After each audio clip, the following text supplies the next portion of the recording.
Hi guys, अगर आप tech industry से थोड़ी सी भी कनेक्टेड हो तो आपने ये चीज तो रियलाइज कर ली होगी कि जो इस टाइम मार्केट सिनेरियो चल रहा है वो बहुत डिफरेंट है। जो रैम के प्राइसेस हैं, ग्राफिक कार्ड के प्राइसेस बहुत अब जा चुके हैं एआई की वजह से। और इन सारी सिनेरियोज में आपने एक और चीज नोटिस करी होगी, जो फोन मार्केट है वो भी बहुत कॉस्टली हो रहा है। मतलब ये कुछ फोन देखो, ये लास्ट ईयर से ना बहुत ज्यादा प्राइस हाइक के साथ लॉन्च हुए हैं, बट नो डाउट अभी भी मार्केट में कुछ फोन ऐसे हैं जो सच में अपने प्राइस को जस्टिफाई कर रहे हैं। तो आज ना दो ऐसे फोन्स की बात करेंगे जो सच में वैल्यू प्रोवाइड करते हैं अपने प्राइस के हिसाब से। फर्स्ट आईफोन 17, सबको पता है इसमें काफी सारे अपग्रेड्स आए हैं।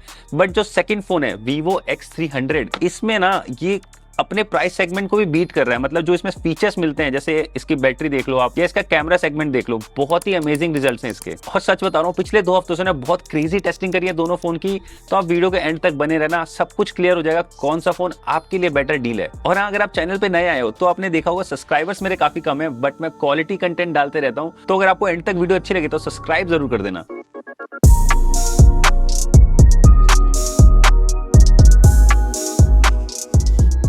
और अगर हम दोनों फोन के डिजाइन की बात करें तो काफी सिमिलर डिजाइन के साथ आते हैं। मतलब जो इन हैंड फीलिंग है वो बहुत सिमिलर है। अगर आप इन दोनों में से किसी भी इंडिविजुअल फोन में कंटेंट देख रहे हो ना, तो काफी मुश्किल हो जाता है ये समझना कि आईफोन है या वीवो है, क्योंकि जो डिस्प्ले साइज है वो भी बहुत ही सिमिलर है। एक 6.3 इंच के साथ आता है और एक 6.31 इंच के साथ आता है। इवन इस साल तो आईफोन में भी 120 हर्ट्ज की डिस्प्ले आ गई है, जिससे चीजें काफी बेटर हो गई है। बट अगर मैं दोनों फोन के बैक पैनल दिखाऊं आपको, जो वीवो है ना वो सर्कुलर कैमरा मॉडल के साथ आता है और सच में मुझे इसका डिजाइन काफी इंटरेस्टिंग लग रहा है। और जो आईफोन है वो तो लास्ट ईयर वाला डिजाइन ही कैरी कर रहा है अभी तक। इवन अगर मैं बिल्ड क्वालिटी की बात करूं तो दोनों में हमें एल्यूमिनियम फ्रेम मिल जाता है और आईफोन में IP68 रेटिंग मिलती है हमेशा से, बट वीवो में IP68+69 रेटिंग दोनों मिल जाती है। और डिजाइन में ना मैंने एक और चीज नोटिस करी, अगर आप आईफोन को टेबल पर रख के यूज करते हो तो काफी अनकंफर्टेबल है चलाने में, इसमें वॉवलिंग की बहुत दिक्कत है। बट ऐसी कोई दिक्कत मुझे वीवो में नहीं दिखी। बट अगर मैं पोर्ट्स की बात करूं, दोनों ही फोन में हमें टाइप सी पोर्ट्स देखने को मिलते हैं, बट जो वीवो है ना वो USB 3.2 के साथ आता है और जो आईफोन है इसमें अभी तक USB 2.0 मिलता है। तो डेटा ट्रांसफर में फर्क तो पड़ेगा, बट वीवो में ना आपको कोई एक्स्ट्रा बटन नहीं दिखेंगे। आईफोन में एक कैमरा कंट्रोल बटन और एक एक्शन बटन दोनों मिल जाते हैं। अब देखो, डिजाइन के डिपार्टमेंट में दोनों ही फोन काफी सॉलिड लगे, बट आईफोन ना थोड़ा फैमिलियर डिजाइन के साथ आता है। और वीवो का डिजाइन मुझे ज्यादा इंटरेस्टिंग लगा, क्योंकि इसका जो बैक पैनल का कलर और फ्रेम का कलर है ना वो बहुत डिफरेंट है। अब देखो, स्क्रीन पे मैं इन दोनों के डिस्प्ले स्पेक्स दिखा देता हूं, बट अगर मैं रियल लाइफ की बात करूं, सच में बहुत सॉलिड डिस्प्ले के साथ आते हैं दोनों ही फोन। मैंने इन दोनों में ना बहुत सारा कंटेंट देखा है, इवन इंस्टाग्राम में बहुत चलाया है। तो इतना सारा कंटेंट देखने के बाद मैंने पता क्या रियलाइज किया, जो लास्ट ईयर का Vivo X200 था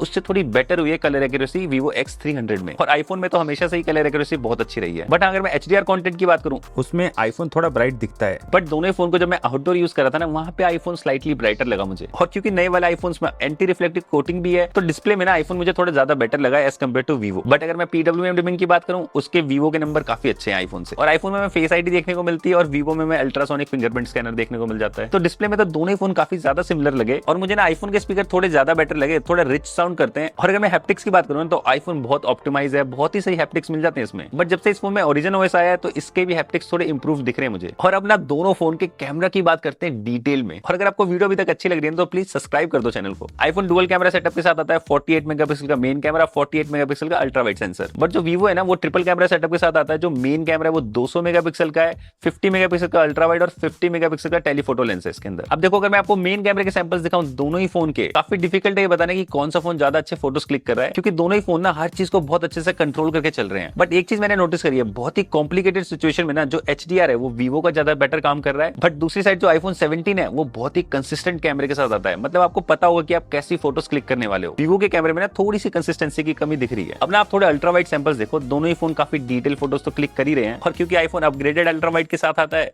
तो इसमें भी काफी अच्छी डिटेल्स दिख रही है। बट अगर मैं फोकल लेंथ की बात करूँ तो जो आईफोन का अल्ट्रा वाइड है वो अभी थोड़ा ज्यादा वाइड है एज कम्पेयर टू Vivo। आप फोटोज के कॉर्नर्स पे देखो, आपको ये चीज समझ में आ जाएगी। और अगर आपको फोटोज में ज्यादा डिटेल्स चाहिए तो Vivo से आप 200 मेगापिक्सल तक क्लिक कर सकते हो फोटोज, और आईफोन में 48 मेगापिक्सल तक। और अगर अल्ट्रा वाइड में HDR की बात करूँ ना तो उसमें Vivo थोड़ा ज्यादा बेटर परफॉर्म कर रहा है। आप सैंपल्स देख के समझ ही रहोगे। बट पता है चीजें कहाँ चेंज हो जाती है अगर हम टेलीफोटो लेंस की बात करें, क्योंकि आईफोन में कोई टेलीफोटो लेंस मिलता ही नहीं है। ये 2x या 3x पे डिजिटली क्रॉप करके फोटोज क्लिक करता है, और Vivo डेडिकेटेड टेलीफोटो के साथ आता है, तो कैमरा कंपैरिजन बनता ही नहीं है। मैं आपको सैंपल्स दिखाता हूँ, इंस्टेंटली समझ में आ जाएगा जो डिटेल्स है, जो शार्पनेस है वो बहुत ज्यादा है Vivo में एज कम्पेयर टू आईफोन। और कुछ सैंपल मैं आपको 10x के भी दिखाता हूँ, बहुत ही ह्यूज डिफरेंस है दोनों फोन के 10x सैंपल्स में। और अगर पोर्ट्रेट मोड की बात करें ना, यहाँ पे भी Vivo बहुत आगे निकल जाता है और उसके ना मल्टीपल सिंपल रीजन है, क्योंकि देखो वीवो ने जायज के साथ कोलैबोरेशन भी कर रखी है, तो मैंने काफी सारे अलग अलग ब्लर मोड देखने को मिलते हैं, जिससे आपको जो बैकग्राउंड बोके है वो बहुत डिफरेंट शेप में आता है और सच में फोटोज काफी इंटरेस्टिंग लगती है। फिर चाहे मैं एच डिटेक्शन की बात करूं, बैकग्राउंड बोका की बात करूं या मल्टीपल फोकल लेंस की बात करूं, क्योंकि जो वीवो है ना वो 23mm से लेके 100mm तक की फोटोज क्लिक कर सकता है, तो देखो सच में कंपैरिजन तो नहीं बनता। बट हाँ, पोर्ट्रेट मोड में ना मैंने दो चीज नोटिस करी है। फर्स्ट चीज जो मुझे काफी अनोइंग लगी वीवो में ना, वो स्किन को थोड़ा ज्यादा ही स्मूथ कर देता है, चाहे आपने स्किन स्मूथनिंग ऑन कर रखी हो या फिर नहीं। और अगर आपको ये चीज फिक्स करनी है तो आपको सारे फोटोज ना टेक्सचर मोड पे क्लिक करने पड़ेंगे। और सेकंड चीज जो मैंने बताया था ना, ये थोड़ा कंसिस्टेंट नहीं है अभी, चाहे वो पोर्ट्रेट मोड या कोई सा भी कैमरा यूज करें हम इसका। और अगर मैं आपको मैक्रो शॉट्स के सैंपल दिखाऊं तो यहाँ पे तो देखो आईफोन से सब परेशान है, क्योंकि अपने अल्ट्रा वाइड से मैक्रो शूट करता है। मुझे नहीं समझ में आता कि एप्पल ऐसा कर क्यों रहा है, क्योंकि जो डेडिकेटेड मैक्रो लेंस आते हैं ना वो भी टेलीफोटो पे ही काम करते हैं, ना कि अल्ट्रा वाइड पे। और क्योंकि वीवो ये सेम चीज फॉलो कर रहा है और ये अपने टेलीफोटो से मैक्रो शूट करता है, तो सच में यार सैंपल्स देखो बहुत ही क्रेजी रिजल्ट्स हैं। और अगर आपको इन दोनों ही फोन से थोड़ी क्रिएटिव पिक्चर्स क्लिक करनी है तो वीवो में स्ट्रीट फोटोग्राफी मोड देखने को मिलता है और आईफोन में हमें फोटोग्राफिक स्टाइल्स देखने को मिल जाते हैं। तो मुझे वीवो का स्ट्रीट फोटोग्राफी मोड ज्यादा अच्छा लगता है। अब देखो दोनों ही फोन के ना मैं आपको लो लाइट सैंपल या नाइट सैंपल कह लो, ये चीजें दिखाता हूँ। फिर चाहे अल्ट्रा वाइड हो, 1x हो या टेलीफोटो, हर जगह पे ना वीवो ने बहुत अच्छा काम किया। अगर मैं नाइट सैंपल्स की बात करूं, इवन आईफोन में ना अभी भी बहुत ज्यादा घोस्टिंग के इश्यूज हैं। आई थिंक नाइट सैंपल में थोड़ा तो इंप्रूव होना चाहिए आईफोन को, बट आईफोन में ना चीजें इंटरेस्टिंग हो जाती है अगर हम फ्रंट कैमरे की बात करें। मतलब इस साल जो आईफोन में स्क्वायर सेंसर आया, इससे काफी इंटरेस्टिंग पिक्चर्स आप क्लिक कर सकते हो और ये ना बहुत ही वाइड फोटोज क्लिक करता है, क्योंकि ये सेंटर स्टेज के साथ भी आता है। इवन हॉरिजॉन्टली वीडियो शूट करने के लिए भी फ्रंट कैमरे से फोन को टिल्ट नहीं करना पड़ता, बहुत ही इजीली वाइड शॉट या फिर वीडियो रिकॉर्ड कर सकते हो। बट अगर मैं सेल्फी में डिटेल की बात करूं, वो वीवो के कैमरे में ज्यादा सही है, क्योंकि जो वीवो का फ्रंट कैमरा है वो अब ऑटो फोकस के साथ आता है और 50 मेगापिक्सल का रेजोल्यूशन है। और अगर दोनों फोन के वीडियो डिपार्टमेंट की बात करें तो देखो हमेशा से पता है आईफोन बहुत ही अच्छा काम कर रहा है वीडियो डिपार्टमेंट में। बट इस साल मैंने एक चीज रियलाइज करी है, जो वीवो है ना वो काफी क्लोज आ गया आईफोन के। मतलब जो एक्सपोजर मैनेजमेंट है या फिर HDR कंट्रोल है, वो दोनों के वीडियो में बहुत सही हो रहा है। इवन अगर मैं स्किन टोन की बात करूं, वो भी वीवो काफी अच्छा प्रोड्यूस कर पा रहा है। बट स्टिल जो आईफोन के वीडियो के एल्गोरिथम है ना, उसको क्रैक करना भी थोड़ा मुश्किल है। बट अब वीवो में ना काफी सारे वीडियो के एक्स्ट्रा फीचर मिलते हैं, जिससे काफी रिच बन जाता है। जैसे अगर मैं दोनों फोन में 5x पे वीडियो रिकॉर्ड करूं तो बहुत ही शार्प वीडियो रिकॉर्ड होते हैं वीवो में as compare to iPhone. Even Vivo में अगर आप सिनेमैटिक मोड यूज करोगे तो 4K 60 में शूट करता है ये, और आईफोन से 4K 30 में। और इतना कॉम्पैक्ट फोन होने के बाद भी ये 4K 120 FPS पे शूट कर सकता है और लॉक सपोर्ट भी करता है। और ऐसे सारे प्रो फीचर ना आईफोन 17 प्रो में मिलते हैं, ना कि आईफोन 17 में। तो देखो कैमरे का कंक्लूजन ना काफी ज्यादा सिंपल है।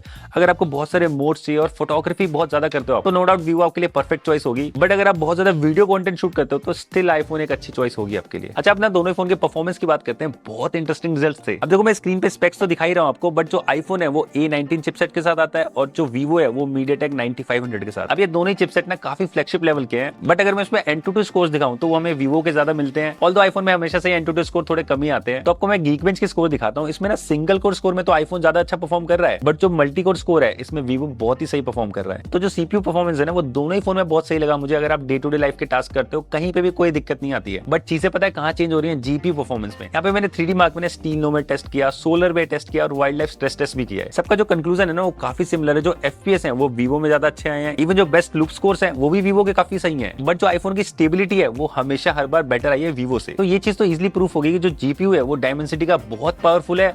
बट हमेशा की तरह जो डायमेंसिटी के चिपसेट्स है ना उसमें ऑप्टिमाइजेशन की बहुत नीड होती है इनिशियली, और यही सेम चीज मैंने गेमिंग में भी नोटिस करी है। तो मैंने इसमें जेंशन इंपैक्ट, COD मोबाइल और BGMI तीनों चीजें ट्राई करी हैं। तो देखो जेंशन इंपैक्ट में तो आईफोन काफी आगे है, क्योंकि बेस आईफोन होने के बाद भी 120 FPS पे ये जेंशन इंपैक्ट चला पा रहे, यही बड़ी बात है। क्योंकि जो वीवो है उसमें अभी तक 60 FPS का ही सपोर्ट मिल रहा है जेंशन में। और 30 मिनट के गेम प्ले में जो ओवरऑल स्टेबिलिटी में मुझे दिखी वो आईफोन में थोड़ी बेटर दिखी as compare to Vivo. 15-20 minute के बाद ना वीवो में थोड़े फ्रेम ड्रॉप्स दिख रहे थे, बट आप दोनों में से ना कोई फोन हीट तो नहीं हो रहा था। अब देखो COD मोबाइल ना दोनों फोन में मुझे काफी ज्यादा ऑप्टिमाइज लगा, दोनों ही 120 FPS पे आराम से प्ले कर रहे हैं। बट अगर मैं BGMI की बात करूं तो आईफोन अभी तक सिर्फ 90 FPS में ही प्ले कर पा रहे हैं BGMI को, और जो वीवो है वो 120 FPS पे प्ले कर सकता है BGMI। बट स्टिल क्योंकि आईफोन बहुत ज्यादा स्टेबल और ऑप्टिमाइज है तो इसमें हम AAA टाइटल्स भी खेल सकते हैं, ऐसा भी कुछ एंड्रॉइड में नहीं है। तो देखो आप सिंपली ये समझ लो, 1-2 अपडेट के बाद ना डायमेंसिटी भी बहुत ज्यादा ऑप्टिमाइज हो जाएगा। बट अभी के लिए GPU में ज्यादा स्टेबल आईफोन परफॉर्म कर रहा है। अब अगर मैं आपको स्टोरेज स्पीड टेस्ट दिखाऊं तो इसमें वीवो अच्छा परफॉर्म कर रहा है एज कम्पेयर टू आईफोन, क्योंकि जो आईफोन 17 का बेस मॉडल है इसमें जो रीड एंड राइट स्पीड है वो बहुत स्लो है एज कम्पेयर टू 512 GB वाले से। और CPU, GPU, storage less in सब की बात तो कर ही ली है। इसका एक डायरेक्टली एग्जांपल मैं आपको बताऊं, अगर मैंने दोनों ही फोन में ना VN एडिटर में वीडियो रेंडर टेस्ट किया था और वीवो ने बहुत जल्दी एक्सपोर्ट निकाल दिया एज कम्पेयर टू आईफोन, क्योंकि इसमें जो स्टोरेज स्पीड और GPU है वो बहुत फास्ट है। अब देखो ये दोनों ही कितने कॉम्पैक्ट साइज के हैं, बट आईफोन में सिर्फ 3600 mAh की बैटरी मिलती है और वीवो ने इतने कॉम्पैक्ट फोन में 6000 mAh की सिलिकॉन कार्बन बैटरी डाल दी है, जबकि इसमें कैमरा बम भी बहुत बड़ा है। इवन अगर फास्ट चार्जिंग या वायरलेस चार्जिंग की बात करें उसमें भी वीवो काफी अच्छा परफॉर्म कर रहा है। 90 वॉट के अडेप्टर के साथ आता है ये, और वायरलेसली भी 40 वॉट पे चार्ज हो जाता है। बट आईफोन अपने ओरिजिनल अडेप्टर के साथ भी ना 40 वॉट तक ही मैक्स जा पाता है, और अगर वायरलेस चार्जिंग की बात करूं तो 25 वॉट पे जाता है। बट आईफोन में ना मैक्सेफ का सपोर्ट मिल जाता है जो कि वीवो में नहीं मिलता। बट दोनों फोन की बैटरी की अगर मैं रियल लाइफ टेस्टिंग की बात करूं तो जो आईफोन है ना वो इजिली 7.5 से 8 घंटे का एसओटी दे देता है। और जो वीवो है इतने कॉम्पैक्ट साइज होने के बाद भी 9-9.5 घंटे का एसओटी दे रहा है मुझे, जो कि सच में काफी क्रेजी बात है। तो देखो चाहे परफॉर्मेंस हो या बैटरी हो, ओवरऑल ना वीवो बहुत अच्छा काम कर रहा है इन दोनों ही डिपार्टमेंट में। बट हाँ, लास्ट ईयर के कंपैरिजन में आईफोन ने भी थोड़े अपडेट्स दिखाए हैं। और अब फाइनली ना इन दोनों फोन के सॉफ्टवेयर की बात करते हैं। इसमें हमें iOS 26 मिलता है और वीवो में भी हमें इस साल ओरिजिनल OS 6 का सपोर्ट मिल गया है। और दोनों फोन की जो अपडेट पॉलिसी है वो भी काफी सही मिलती है। आईफोन में इजिली 6 to 7 ईयर के अपडेट्स मिल जाते हैं और ये जो वीवो है वो भी 5 साल के OS अपग्रेड और 7 साल के सिक्योरिटी पैच अपग्रेड दे ही रहा है। बट अगर मैं सॉफ्टवेयर डिपार्टमेंट में डे टू डे टास्क की बात करूँ ना, तो इनिशियली तो आईफोन बहुत ही पेनफुल था चलाना, इतने सारे बग्स थे इसके अंदर। बट हाँ, लेटेस्ट अपडेट के बाद सारे बग्स ऑलमोस्ट फिक्स हो चुके हैं और सॉफ्टवेयर भी स्टेबल हो गया है। बट स्टिल अगर मैं AI फीचर्स की बात करूं, उसमें वीवो काफी एज ले जाता है एज कम्पेयर टू आईफोन। फिर चाहे वो AI इरेजर की बात हो या फिर कीबोर्ड में AI का सपोर्ट हो। आईफोन में आप इंस्टाग्राम या व्हाट्सएप पे कीबोर्ड वाले AI फीचर्स यूज नहीं कर सकते, वीवो में ऐसा कुछ नहीं है। इवन वीवो में जो ओरिजिन आइलैंड देखने को मिलता है, इसको भी बहुत अच्छी तरीके से ऑप्टिमाइज किया है। अगर आप किसी फोटो पे होल्ड करते हो ना, तो इसकी PNG काट के